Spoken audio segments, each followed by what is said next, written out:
Hello, everyone. Welcome back to Dakota's Political Circle. And today I am talking about how Trump is tied in Michigan after. This is a post debate poll, by the way. This is a post debate poll. And after the debate, Michigan is theoretically tied. And this could really help Trump out a lot, especially when the debate didn't even matter. And in the same debate poll, the debate watcher said 56% Harris won, and then Trump 29%. So seeing a shift like that, which is insane, and I understand it's only 600 people, but seeing a shift like that in the state of Michigan, in a state that Trump possibly isn't going to win, is a massive thing to hear, especially after a debate that happened that technically Kamala Harris won because of the moderators. But as of right now, it says that Harris would be tied with Trump in Michigan, and the full ballot would be 47, 46, and RFK Jr. 2%. I think RFK Jr. has to stay on Michigan's ballot. I can't exactly remember if he has to or not. But if he is on the ballot, that means that it's basically theoretically tied on a full ballot. It's just a 1% Harris lead. But I do think it'll be a lot closer, especially with the margin of error, because the margin of error is a big significance here with this poll. And to show you right here, this is the actual average itself. You got Harris an average of 0.8 above Trump, which is very, very slim in a state like Michigan. A state like Michigan, you would expect Harris to be above by 2 or 3, but no, she's only above by 0.8, and he's actually tied and done well against Harris in these polls. Like he had a 0.1, a +1 right there. He had a tie in a Trafalgar. He had down by 1 in a CBS, and then he got a tie right here, and also an insider advantage with a Trump +1. That's just a massive advantage for Trump right there. So you actually have the this is the theoretical tie one, and then there's also the insider advantage one.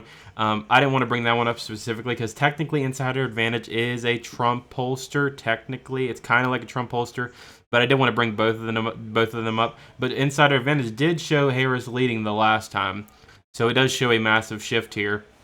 That there's a theoretical tie with this one, and then there's a Trump +1 in the insider advantage. That's just a big advantage for Trump there.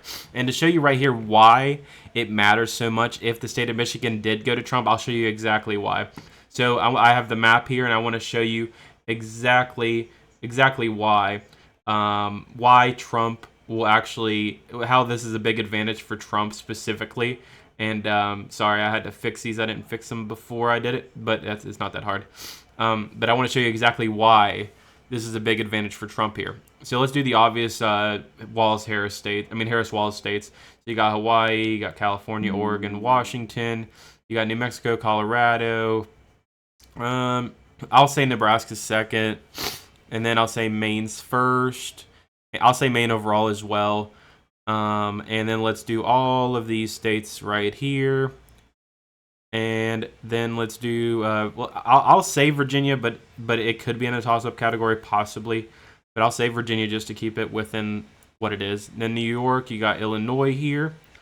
And let's say Minnesota. I'm just going to say Minnesota goes to Harris. And all these other states, I believe, most of them except these ones go to Trump. Okay, let me just go with Trump now. So you got actually, no, hold on. I almost messed up there. Let me leave those blank. Those are toss-up states. Let's make all of this red right here.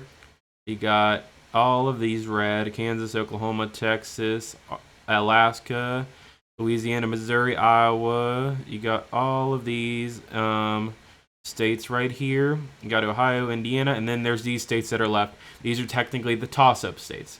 Now let me show you right here. If Trump won Michigan, he has 234. If he wins North Carolina, 250, Georgia, 266. So it's not a massive advantage, but if he does win the state of Nevada, he wins the election. So Michigan is a big state here. And also remember, if Michigan votes red, you're going to see a massive advantage in Wisconsin and Pennsylvania, because Michigan's probably the bluest state out of the Rust Belt. So I would say that Wisconsin and Pennsylvania would vote red in this scenario. But just to show you how this would work in this scenario, if it was just Michigan, if you took off Nevada here, you got one of these 4 states. If you win any of these 4 states, you win the election.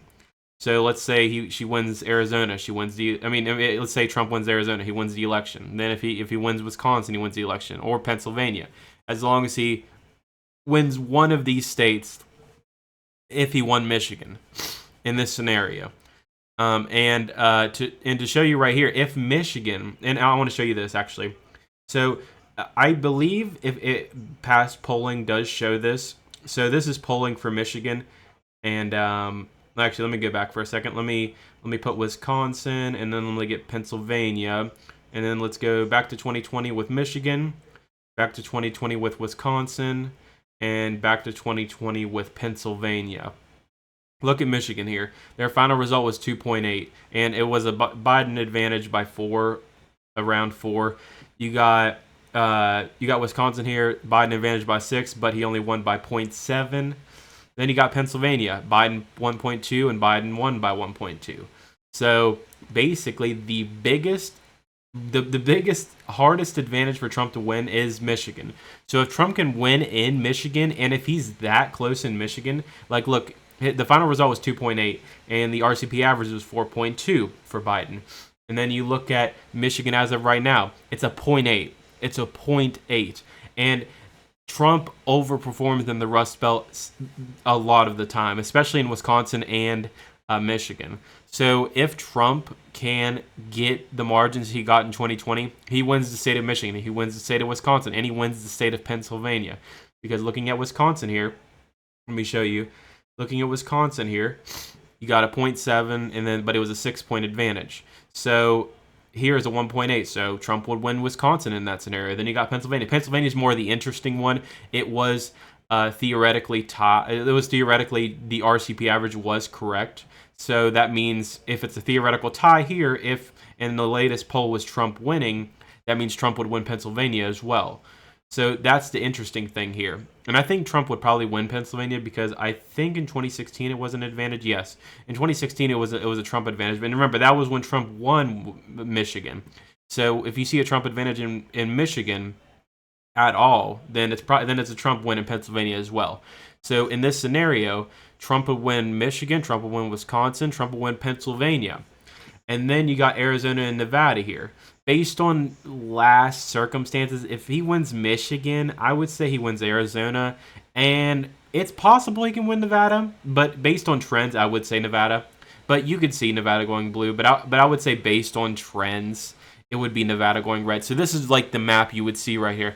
If Michigan goes red, this is the map you will see. You will not see Wisconsin going blue or Pennsylvania going blue. Or Arizona or Nevada. Those states aren't going blue if Michigan goes blue. Those states aren't going blue if Michigan goes red. Because it's a massive advantage for Trump to be leading in Michigan. Now, I know he's not leading in the average, but it is a massive advantage for him to be leading in any poll whatsoever in Michigan. Because based on last circumstances, he overperforms in Michigan by several percentage points. Looking right here, like Biden, he overperformed by a little bit over, I believe, 1 point something or possibly 2. And then when it was Clinton, he overperformed by a big margin. He overperformed by 3. So he has a massive advantage in Michigan right now, especially on averages. And I don't think Kamala Harris is going to get an advantage because anyone that's Dem for some reason in presidential elections never gets an advantage in polling. Never gets a disadvantage. So Trump will definitely be getting an advantage, and this could definitely be a Trump win based on all of these factors. And people are clowning on Trump, acting like these polls don't matter because they're right-wing polls. These polls matter. They're in the average. They're in averages from 2020 as well. These matter, and having only a 0.8 lead in a state like Michigan is a massive disadvantage for Kamala Harris. But I did want to talk about that with you guys today. I just want to talk about how he is theoretically tied in this poll, which is not a right-leaning pollster. And then you got Insider Advantage, which I wouldn't say insiders are right-leaning, but I would say Insider Advantage is a little bit more is a little bit right-leaning, but not like a Trump pollster. But he is leading in that one as well. He's leading in that one and tied in the Mitchell research. So this is just a big thing to talk about here. I just wanted to talk about with you guys, just to show you that Trump can win the election and massively win if he wins a state like Michigan. But anyway, guys, I wanted to talk to you guys about that today. Tomorrow, I will actually have my prediction videos out, so you will see a prediction video on the 15th, and you'll see a prediction video on the 16th. So you'll get basically 3 days of videos. You get today, which is the 14th, and then you get the 15th, and then the 16th. Then after that, whatever comes, I'll be talking about.